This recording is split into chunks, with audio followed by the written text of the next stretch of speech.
Welcome one more day to Life en Armonía. As far as I'm concerned, many of you are watching from the boreal hemisphere, and therefore you are probably experiencing the cold of winter, but many others are watching from the austral hemisphere. And the other day, a brother of light from Argentina told me they are experiencing quite an unpleasant heat wave. And this made me think of the tremendous contrast between contrary weathers in the same planet. This planet is, as I said, the confluence of many cosmic radiations, and the human being in particular is the convergence of all the forces of the universe. So we are called to harmonize everything inside, so we can access the abundance of life, plenitude, healing, which is part of the so-called 99% of the universe, which is not measured or seen. We only see the 1%, and science can measure distant objects, but they don't know what the other 99% is. They have theories, but they call it dark matter and dark energy, which are not dark at all, because the luminous source of abundance cannot be called dark. Only ignorance is dark. We access abundance within by means of harmonization. Now we have to cross darkness so we can find true light.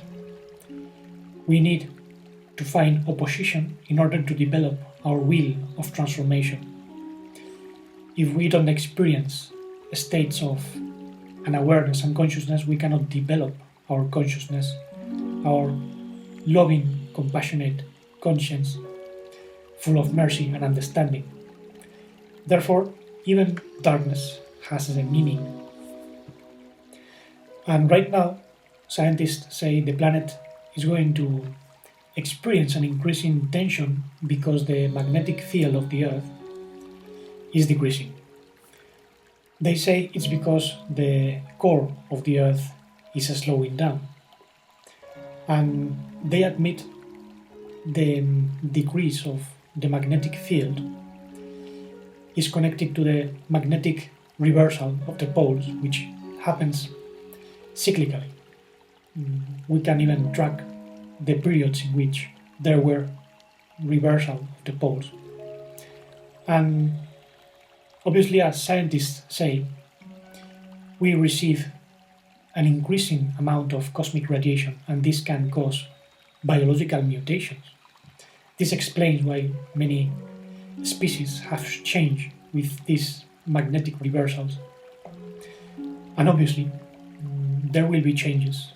We ignore how this can be on a physical level, but obviously there will be also tensions on a psychological and a spiritual level. But it all depends on how we receive those energies, how we transform all we have inside, increasing our immunity on a physical, psychological and spiritual level. If we increase our magnetic and energetic field, we are more protected against the negative cosmic radiation. And it's true that in the past, geomagnetic reversals also led to geological displacements, the displacement of the geological pole. This is why some civilizations which were living in fertile lands were covered by ice and they were destroyed. And this is not necessarily what is going to take place, but there will be changes on many levels. Now, as I said, it depends on how we activate our inner potentialities. If we are just animal humans, then we are humus, residues, and therefore we will be eaten by the energy of the serpent, the tendency towards chaos, destruction, scarcity, disease, and extinction. But if we become a true mankind, we reconcile the masculine and feminine energies within and develop our true will of transformation. I say mankind because there is an implication of the masculine side of the divinity, the will, the purpose, which is not necessarily higher or deeper or better than the feminine side. It's just an aspect. So we have to understand what we mean by masculine, feminine, man and woman. Because nowadays all these concepts are confused. There are men who believe to be women, women who believe to be men, and it's because they don't understand what they are.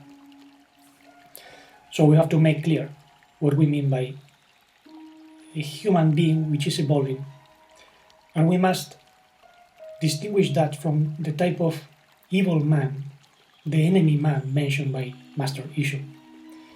I will speak about that later on. Because we have inherited fallen genes which lead to destruction, disease, manipulation, and death.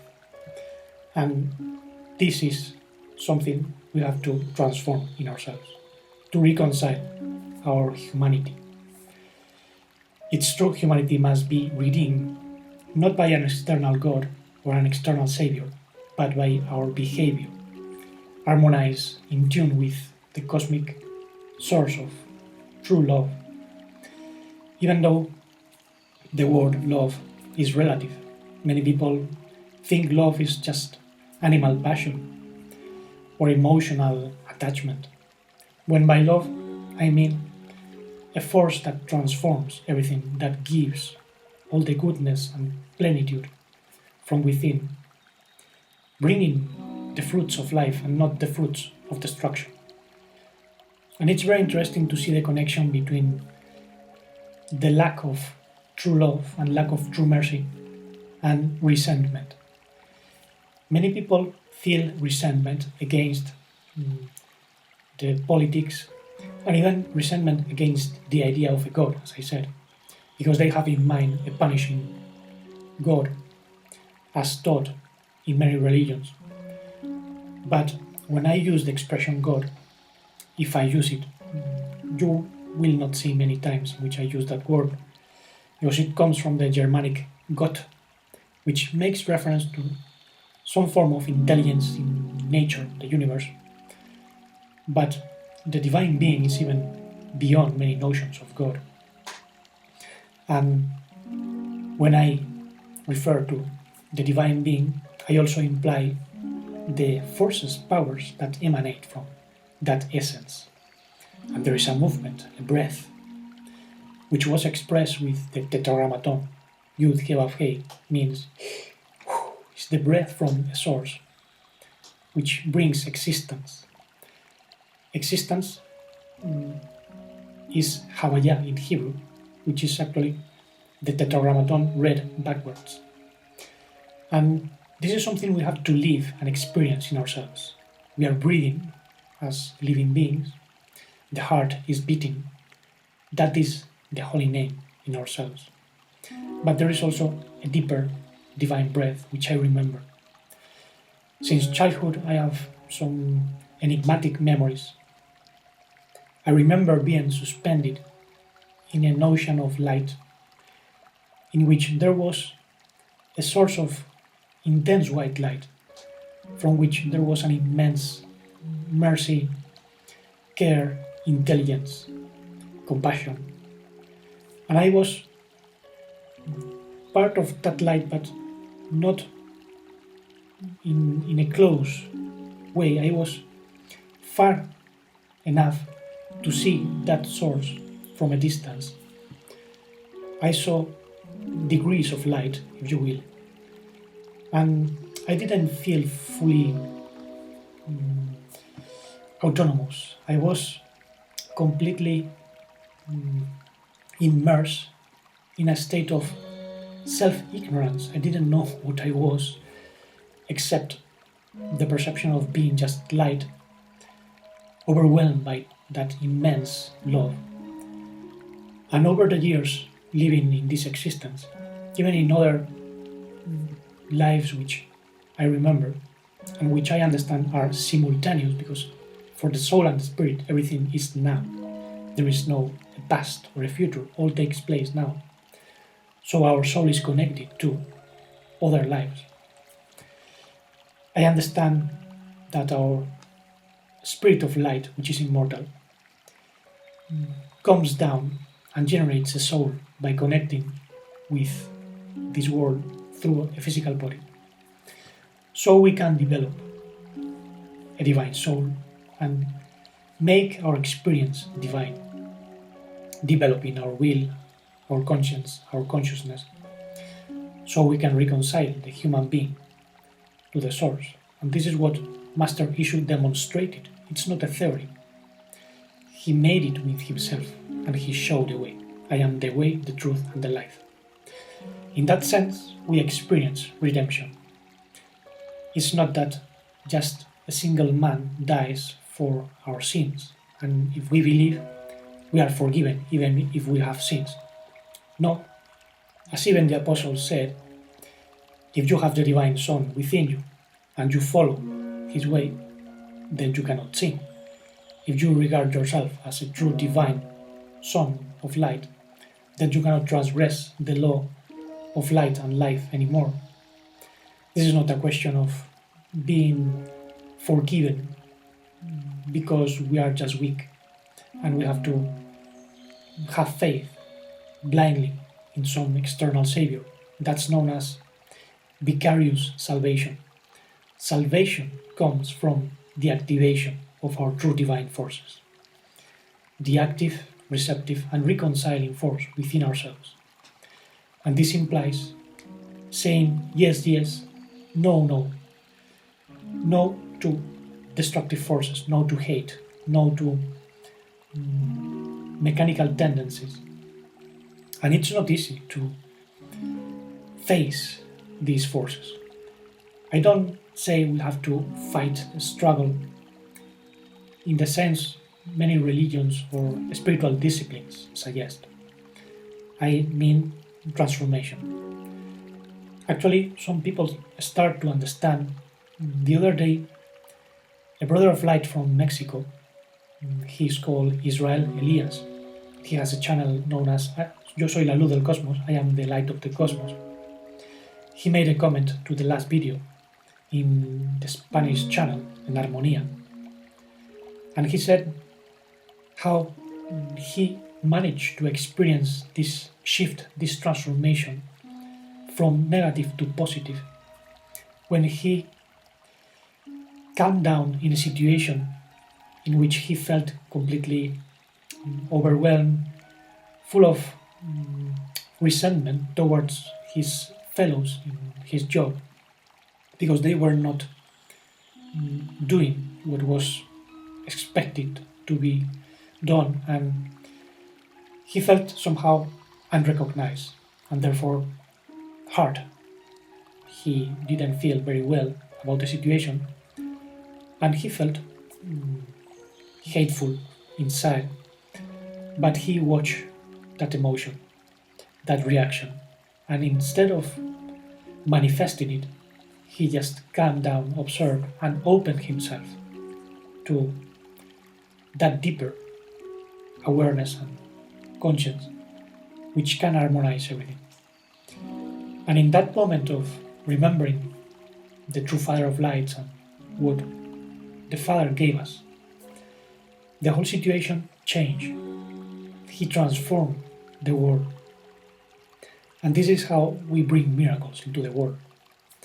So it's not a question of fighting or saying the body is evil, because obviously we have received manipulated genetics. This was taught by the Master. If you go to Matthew 13, you will find an amazing parable. There he explains the cosmos is the field where an enemy man planted the tares, the twisted genetics, and those twisted genetics gave birth to a fallen offspring, the offspring of the evil one, the accuser, the manipulator, the father of lies, who is a murderer from the beginning, as we read in John 8. In the beginning, those men were connected to the divine purpose, so to say, because as Proverbs 8 says, Sophia, wisdom, which is connected to Ophis, the serpent, was with the Yud He from the beginning. The Yud He is the divine breath, the divine name, the expression of the Father in the spirit of life, in the Son, which is the primordial mind, or the expression of the light, in the offspring, which is the daughter. So Father, Mother, Son, and Daughter are the divine expression, and within that expression there are architects, angels, humanities that can work for that divine expression of life or experience a state of ignorance as this evil mankind experience. And they didn't understand life, they didn't understand true love, so they started to manipulate planets, species, and they became lords. They started to exploit other beings instead of helping them. And you can find the testimony of all this even in Proverbs 9, where we read that Sophia, wisdom, which was expressed by certain serpentine architects, built up her own house, raised her 7 pillars, laid the table, killed her victims, mixed her wine, because they were manipulating genetics and bringing a different offspring, the offspring of death, disease. And this is how many systems became disorganized, deviated from their natural paths. That's how the Earth came to be in chaos, just as other planets. Mars came to be destroyed, because those civilizations came to this solar system. I mean the evil civilizations. And they manipulated the genetics. They were very highly advanced in terms of technology, but they didn't understand true love and true life. So the enemy man, which is a type of reptilian serpentoid humanoid, gave us a fallen nature because they left certain species in this planet, and those species became the vehicle for Adamic souls. This was the famous fall in the Garden of Eden.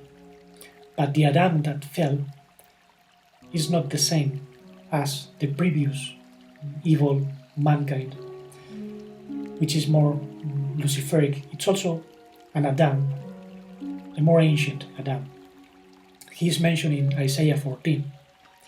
He is the one that said, I will raise myself to the sky, exalt my throne, I will sit among the divine congregation, I will be above the clouds, I will make myself like the Most High, I will raise myself above the stars of God.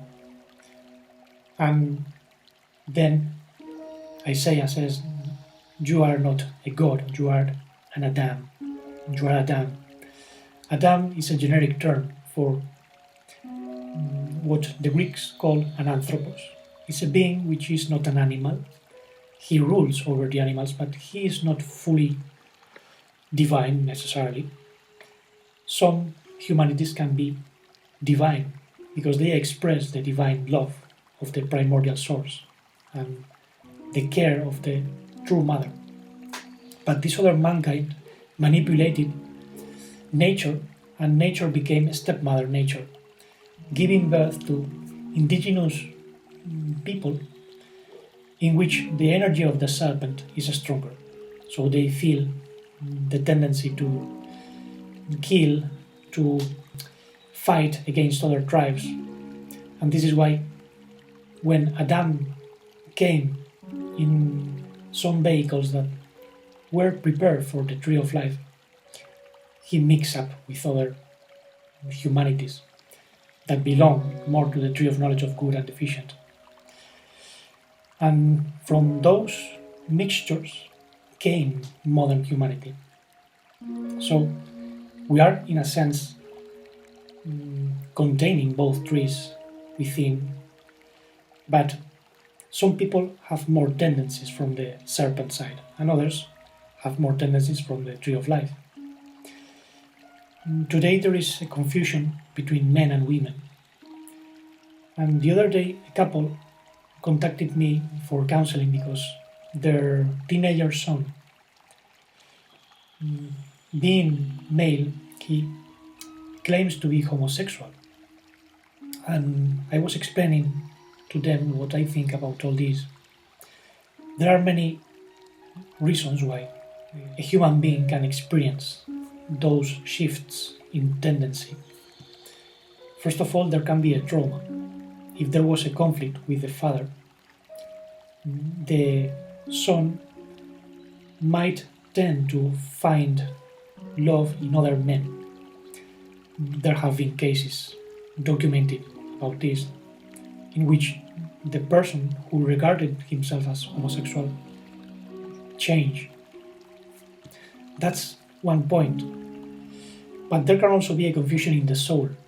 Because of the confusion in the Garden of Eden, when different races began to mix up and develop different inclinations within, there were souls that began to incarnate in different bodies from different lines. So a soul living in the body of a man, because of certain confusions, can transgress the laws of nature and end up incarnating in the body of a woman, having a sort of mistaken tendency.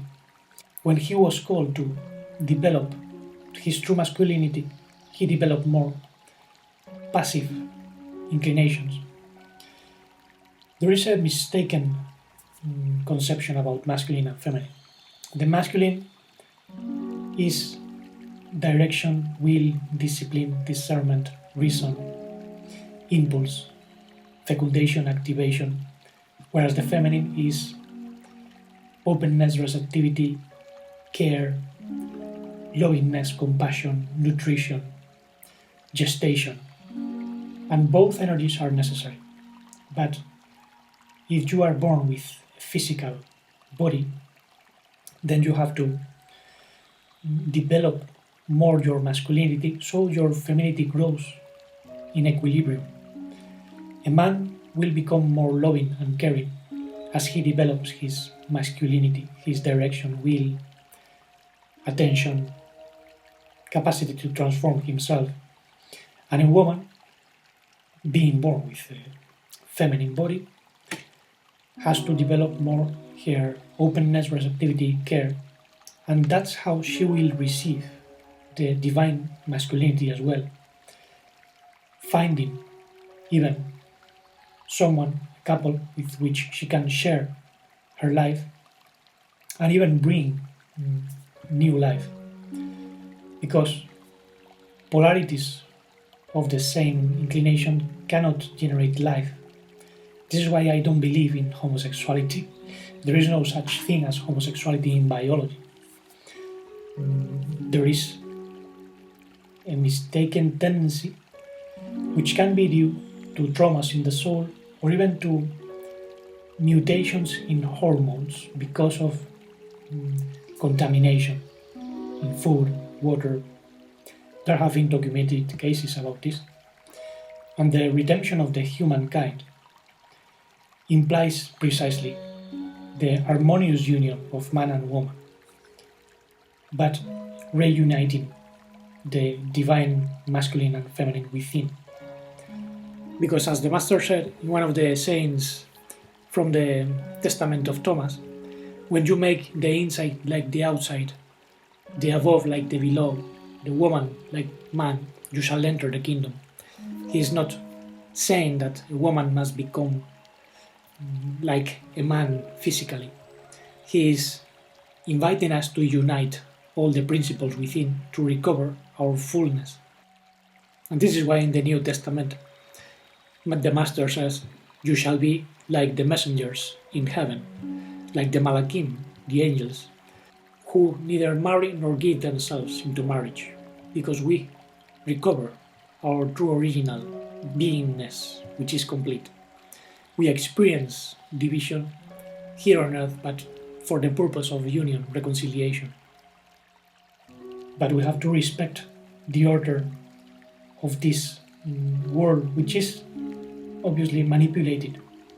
But we are the agents of harmonization. So if we allow ourselves to follow the paths of the tree of knowledge of good and deficient, we are reproducing the mistakes. This is even done by eugenics, when scientists say they are going to manipulate the human genome so there are no diseases and people can be born with chosen traits. But this is the snake eating its own tail. It will generate more disease, more chaos. This has been the problem since the beginning. So it's not a question of condemning anyone, saying you are bad, you are good. If you are of the contrary inclination, then you are sick. Well, the human being in general is sick and confused. And there are good people within the so-called gay collective, but this is not criteria to say that's a completely logical way of harmonizing. It does not lead to life. There can be women who develop love for other women who are maybe teaching something. I admit, for instance, there can be love from a man to another man that becomes his guide, his master, the apostles' love issue. But it was not a sexual love. It's true, many people are now distinguishing between homosexuality and the love for people of the same gender. Well, that's different, but there is still a nuance, because emotional romanticism leads to chaos, to attachment, to disappointment, not to life. I can love issue, even as an expression of my true being, because as he said, I am the true vine and you are the branches. I am the true genetics, the true mind, and you are the extensions of that new man, new Adam. But this is different. This is loving ourselves, caring ourselves, respecting our true divine nature, if you will. And this implies inner work. This implies overcoming all tendencies of destruction and confusion. And I recommend you to watch a very interesting TV series. It's in Netflix. I don't have Netflix, but my sister has an account and I can use it. And the series is known as The Gift. It's Turkish series in 3 seasons, and it's about a woman who has visions about a symbol which is discovered in Göbekli Tepe, one of the most ancient temples discovered, 12,000 years of age. Some even say the Garden of Eden was in Göbekli Tepe. That's where Adam fell, even though I think the Garden of Eden is a state of consciousness, experience in that place and in many others. And in the series, this woman paints the symbol, and she little by little discovers she belongs to a lineage of women who preserves ancient wisdom and life. Even men can participate in that cosmic union of man and woman. However, the fall of humanity began when there was a transgression, murder, separation of men and women, when people started to exploit life by means of religious worship. And In the series, there are some dark entities which never appear, they speak through a computer to the people that are serving them. And they try to hijack life. They are the Dark Lords. And this correlates very well with what I have been telling. It's a very interesting series, The Gift. And I think we have a gift when we really serve the light. And we don't serve external saviors or external lords. Even Master Ishu said, "Why do you call me Lord, Lord, and don't do what I say?" I call you beloved because the servant or slave does not know what his Lord is doing. So he was not proposing the relation between Lord and slave anymore. We are not serving any Lord. The evil Lord is the evil man. And I think that evil humanity exists in the form of a spiritual and soulish inclination, as well as some form of humanoid in the fourth dimension. They can manipulate reality and even have an influence in the elites of the world. But we are not the servants of these people when we really awake and express our true aim of life here on earth. They are the enemy of humanity. We are the enemies of life and humanity when we follow their projects, their technologies. This does not mean we should reject this technology, which in a sense came from those manipulations, but we have to bring light into our experience and use anything at hand in order to remember ourselves. For that, we need to work collectively. We cannot go alone in the path. We must be supporting each other. So I appreciate any support you can give to this channel and this project. Remember, I have other channel, Enharmonia, Vital Enharmonia. There you can also find videos in English. I also develop a course to help people discover themselves. It's a course on Vital Harmonia, on spiritual counseling, and even soul therapy, self-orientation to guide others and find the origin of our emotional traumas, using the wisdom of the Tree of Life, the wisdom of the Enneagram, for instance. It's a more advanced course. But my aim is to communicate the truth and help others find themselves so they can fulfill their mission. I also offer personal consultations for people that need guidance and watch their true aim in life, their true path of fulfillment. And for now, it's enough. I will be publishing musical videos and I will be exploring more subjects. Thank you very much for listening.